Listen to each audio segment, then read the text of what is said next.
Actually, you know what? We're going to start with that.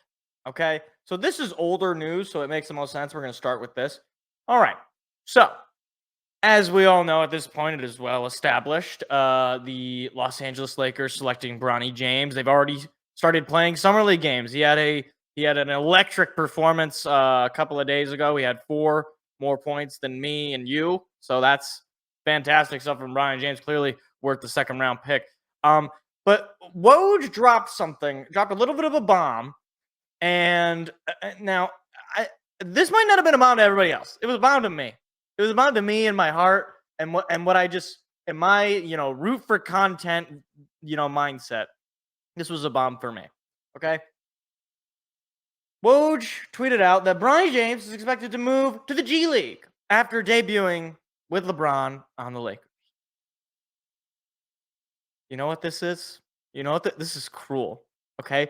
I I was promised Bronny James on the Lakers all year long. You spent a second round pick on him. Not that that's really. I mean, a lot of guys get taken in the second round, go to the G. But I I was told that he did not get picked because he was LeBron James' son. I was told no.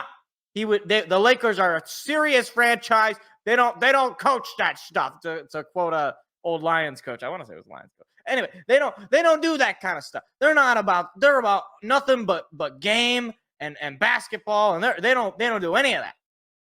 So I have a demand. All right, Woj, I know you dropped this bomb, but JJ Riddick, he's your old colleague, Wojnarowski. You guys used to both work for ESPN. Here's my demand. All right, and I have no way of enforcing this in reality. Obviously. Unfortunately, unbeknownst to a lot of people, this is news. Is news to a lot of people. It was news to me a couple of days ago when I found it out. Uh, Unfortunately, JJ Riddick does not listen to me. When I tell JJ Riddick to do something, he usually just does the wrong thing. Which, I mean, hey, I'm telling him to do something. He does something else. That means it's the wrong thing. So unfortunately, he does not listen to me. But here's my proposition. You want to prove to me that Bronny James was not just picked to play with LeBron for a single game or what, that you actually genuinely believe in him as a prospect. Keep him on the Lakers. And better yet, to prove all the haters wrong, to prove idiots like me sitting in their apartment yelling about basketball, to prove idiots like me wrong, start him. I want you to start him. I want you to look D'Angelo Russell in the eyes and say, D'Lo, you're going to the bench. I want you to look Austin Reeves in the eyes and what was it? What was they call it? White, did they call him White Kobe or like not White Trash Kobe? That would be mean. Hillbilly Kobe. That's what it was. Hillbilly Kobe. You're going to the bench. It's Bronny James's time. And just give it to me. Like, here's the thing, because my fear, and I don't know how substantiated this is that one game that he's gonna play with LeBron, it's gonna be like one possession, and they're like, all right, Bronny, you're on the bench. You're done. You're off. You're gone. The assignment complete. LeBron got to play one sequence of offense and defense with his son, and then they're just gonna be done with him. And look, I mean, again, I'm not a Lakers fan. If anything, I am a certifiable Lakers hater. I do not like the Lakers. I like watching the Lakers lose. It's one of my all-time favorite things to watch, really, is watching the Lakers lose. So with all of that, if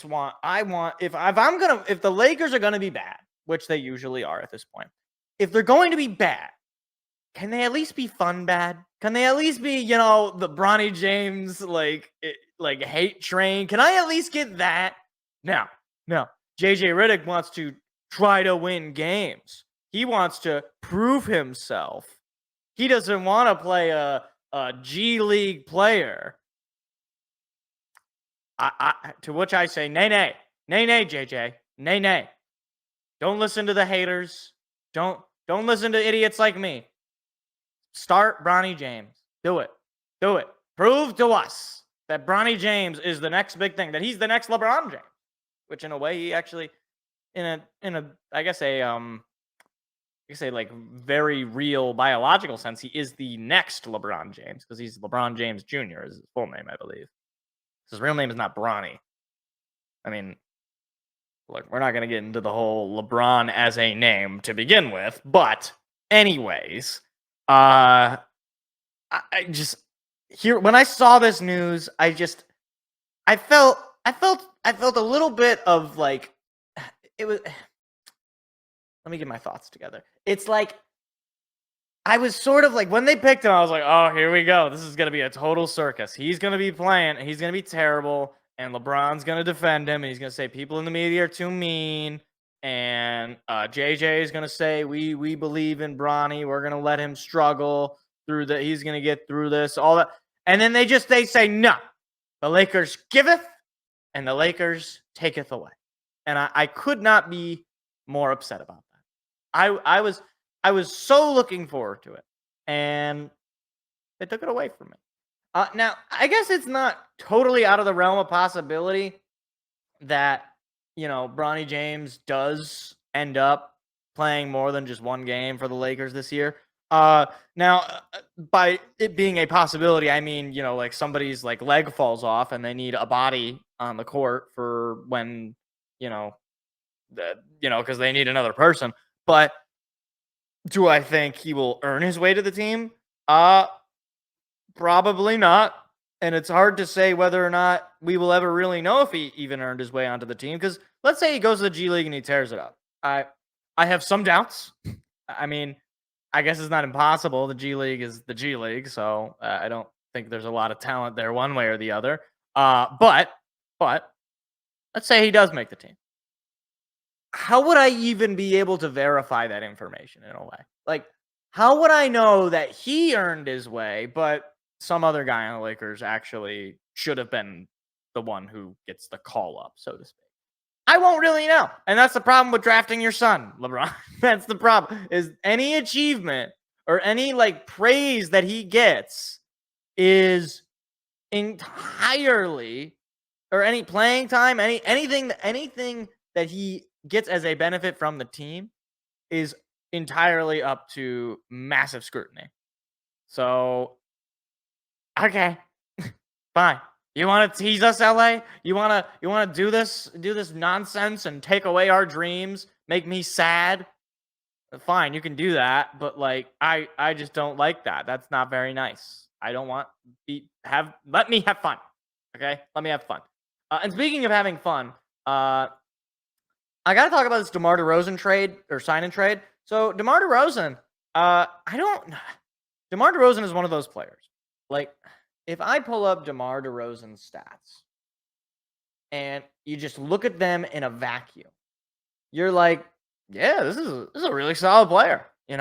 He shot an effective field goal percentage of 50%. It's pretty good. One out of every two of your shots are going in.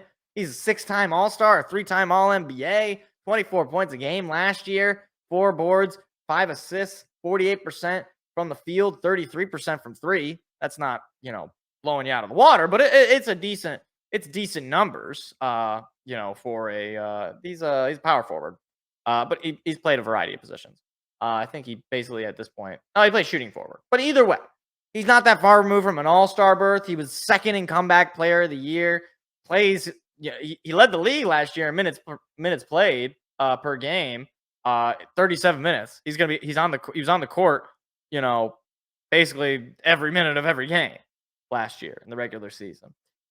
And he moves on to the Sacramento Kings, a team that is young, a team that needs probably another, borderline star. I don't know if I call him a superstar. It's hard, like at this point, since his, Toronto days, which was probably one of his peak. He had a little bit of a stint there with the Spurs, and then the Chicago days. It's hard to really pinpoint, what is on him and what is on Chicago Bulls being a terrible organization.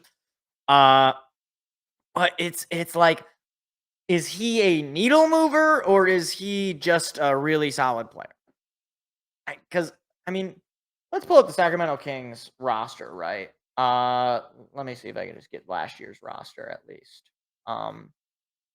Like you have a lot of solid players. Obviously, you got De'Aaron Fox, you got Keegan Murray. Sabonis, and you got some contributors there with Malik Monk. I was gonna say Malik Monk. He's coming back. Got extended. He's a really solid player. And then you throw in there, the DeMar DeRozan, and to be clear, they let's see what the package is specifically. Can I find the trade? Yeah, they sent Harrison Barnes to the San Antonio Spurs and Chris Duarte, 2 second-round picks to the Chicago Bulls, as well as cash. So if you're the Bulls, as far as I'm concerned, that's a great ad, I'd say. That's really, really solid value for DeMar DeRozan. Maybe you get a lot more. He's sort of in the twilight of his career, you would think. I mean, you never know. You never know. Maybe the Bulls get totally swindled here and they could have gotten a first-round pick, but as far as I'm concerned, they're in a full rebuild mode. They're just getting rid of assets. They're probably trying to look if they can move Zach LaVine, but that's going to be a hard sell for a lot of people, a lot of players, I should say. And the Kings also send a 2032 unprotected pick swap to the Spurs. That's 8 years from now. What is that even? What is the value of a 2032 pick for the Kings? How can you even determine what that looks like? Like 3 to 4 years, even 5 years, you might be able to extrapolate something, be like, okay, yeah, in 5 years, XY player is going to be this age. Are they going to be able to keep these guys? It's like you could figure 8 years. We're talking like the entire roster is going to be different, probably, assuming it doesn't work out, I guess. But either way, that's a whole other tangent. But I would say an overall win for the Kings. You bring in a really solid player.